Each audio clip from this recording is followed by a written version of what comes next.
Hey guys, so today I have section 2 of unit 7, and my goal for this video is to explain creating a collaborative climate. That entails communicating with a team and communicating with a family. I'm also gonna discuss how a family's cultural background influence their communication and format and style preferences. And I'm also going to go over the difference between law on the books and law on the streets regarding developing family professional partnerships. So first off, I think that one of the major parts of having a good team or having a good atmosphere for parents and students to be involved in is communication. And I think the biggest keys to communication are being friendly, being clear, providing information, coordinating information, being honest, and listening. Being friendly is super important because you don't want families to feel like you're rude or you're uninviting or someone they don't necessarily want to talk to. It's important to be friendly and let them know that your greatest intention is making things the best you possibly can for their child. Listening, we've learned that since we were in kindergarten. The best way to communicate is listen, and make sure you're listening open-eared and you're actually paying attention to what they're saying and you're not just taking bits and pieces out of what they're saying. It's important to be clear. Once you start muddying the lines, it gets confusing for everyone. The parents, the students, and yourself. So it's important to be clear, set clear expectations, set clear boundaries, and make sure that they understand those. Being honest, another thing that we've learned since pre-K. That's a really important character trait, and it's really important to incorporate that in your classroom and in your relationships with students and other team members. Providing information. I said it a lot of the times throughout my videos, it's really important to make sure that you're educated enough to provide parents and students with information and education, because a lot of the times you might be the only person in their lives who are there getting this information from. So that being said, make sure you're sharing information, make sure you're knowledgeable about the information you're sharing, and make sure the information you're sharing is true and right. Coordinating information. Parent participation is a huge thing, and the best way you can support that and implement that in your relationship is coordinating information. Listen to them when you throw out ideas. Let them throw out ideas and kind of work as a team to find the ways to meet the goals that you're trying to reach. Communication with the team is very, very important. Each team member needs to be informed about each student in order to accurately help them. So it's not just a one-man runs it all type of thing. It's really important that even though you might be the one dealing with the student most of the day, that other teachers and other team members are also, everyone's on the same page to what's expected and the things that different integrations that can be done to help the student and ways to act if the student does this, so on and so forth. It's really good to make sure everyone's informed and on the same page so there's no faulting the lines, and it leads to less errors and less frustration and less confrontation. Team members have to help the student and just as much as you do. I mean, they need to be aware of the things you're doing in order to best suit the needs of the students as well, just like you would have to. Also, I think it's really important. A lot of the times you see a lot of communication in the IEP meetings, but I think it's also important to maybe formulate your own kind of little meetings in order to discuss students and what may or may not be working with them. This doesn't have to be a formal thing. It doesn't have to be a big thing. It could be 5 minutes in the morning, but make sure if there's an issue or things aren't matching up or there's confusion, that you make the time to meet with that team member and get back on the same track. Listening to team members. So without the people on your team and the people you work with, there would be no way that a special education teacher, nor any teacher, can meet all the needs of their students. Listening to team members, make them feel valued, and team members will work harder if they know that they are valued. And it's really important to actively listen too. I know I stressed that a little bit earlier, but it's just really important that you actively listen and you're actually taking the things that they're saying into consideration, because you would want someone to do that for you.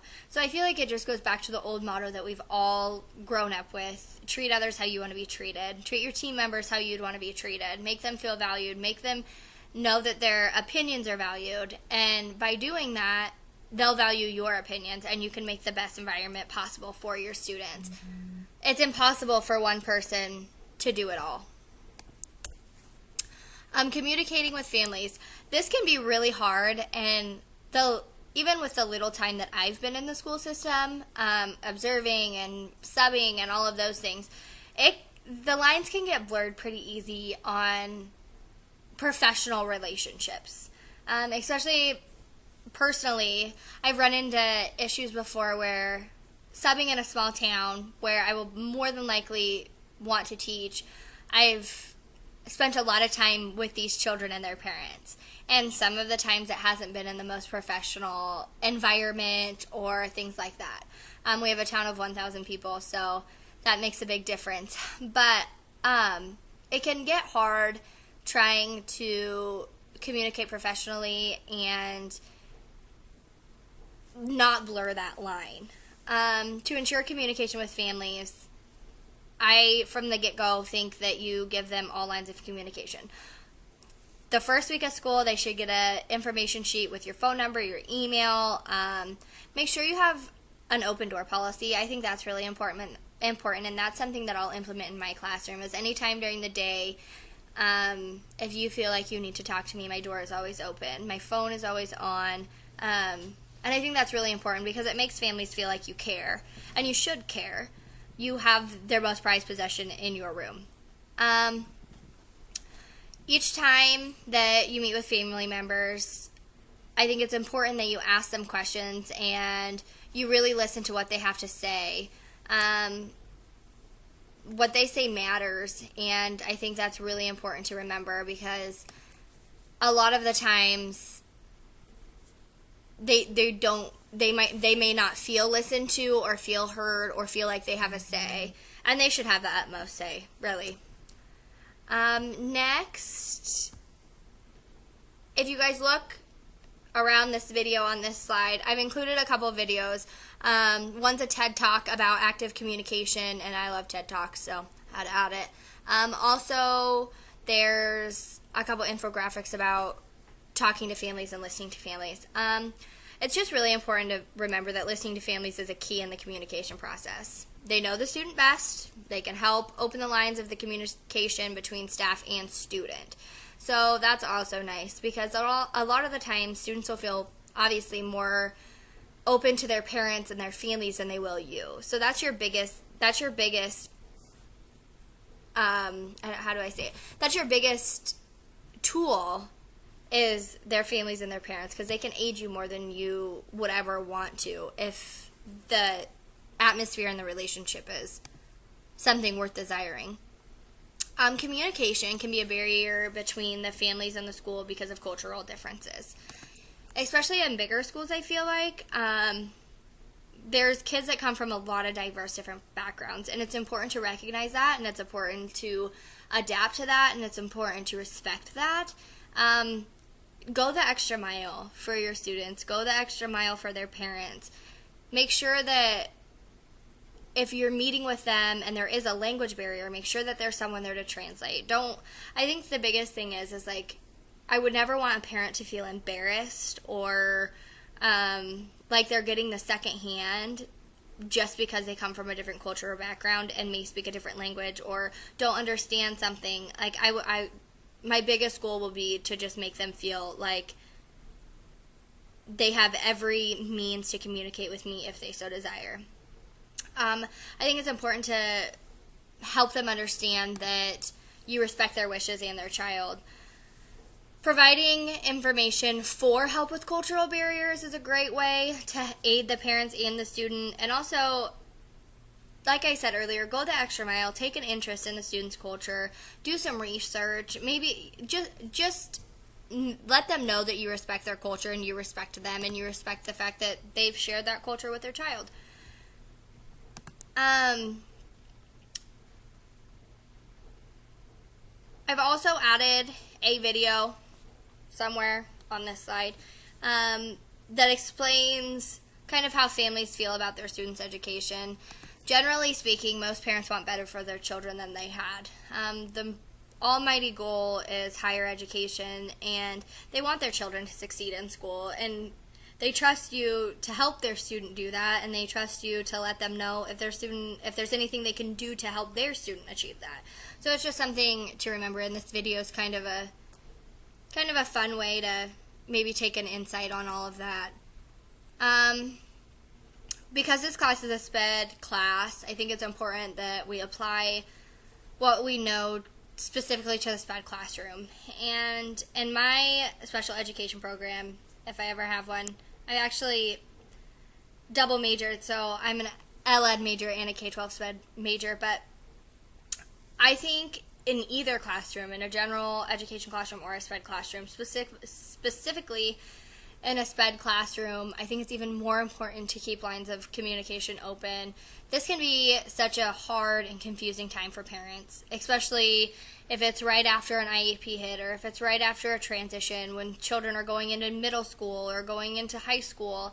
It's just really important that they feel like they can talk to you and that they feel like you're a good person to talk to who can offer them valuable information and aid them if they need it. I think it's also important to get to know your families, get to know your students, get to know them on a first name basis, know their name when they walk in, know who they are when you see them in the grocery store. It makes them feel valued, and it makes their opinions feel important, and they should be. Also, I think a lot of the times there's a lot of at-home work that can be done to aid these students, especially in a SPED classroom. If there's any of that, most parents would be more than willing to spend the extra time with their child at night and do these extra things. So I think it's important that you have a stockpile of extra things that you can send home with them for parents to help them work on. Also, I think it helps the parents feel like they're doing more and they're more involved and that they're helping more, which is great. And that helps the parents and you communicate on that scale too, because they can kind of be like, well, they were having a hard time with this part of it, and you can be like, yeah, and I've seen them have a hard time with, maybe we can try this because I've seen them having a hard time with this. I think it's good for everyone, and it involves everyone, and everyone's a part of the learning experience. And I also think the other big thing, like we just discussed a minute ago, along with knowing these families and knowing them on a first name basis and knowing their kids, I think it's important to know their cultures, know their background, know the things that may not be necessarily acceptable or things that may be offensive, and actively try to limit those things and try to respect them in their culture, whether you understand it, agree with it, or not. That's what you would want for yourself. And I think that is all I have for today. But I think the biggest takeaways from this section were pretty much just learning different techniques. One of the ones I saw while I was doing my research is making sure your tone is okay. It's really easy for people to misinterpret facial expressions and body expressions and body position. So it's important to really pay attention to your tone, your facial expression, your posture. I mean, sitting with your arms crossed and a foul look on your face is not very inviting or friendly. So I think it's important to think of the things that we don't really think about every day in order to go the extra mile to make sure families feel like they're being communicated with, because it'll make your life easier, it'll make their life easier, it'll make the student's life easier, and it'll make the whole team's life easier.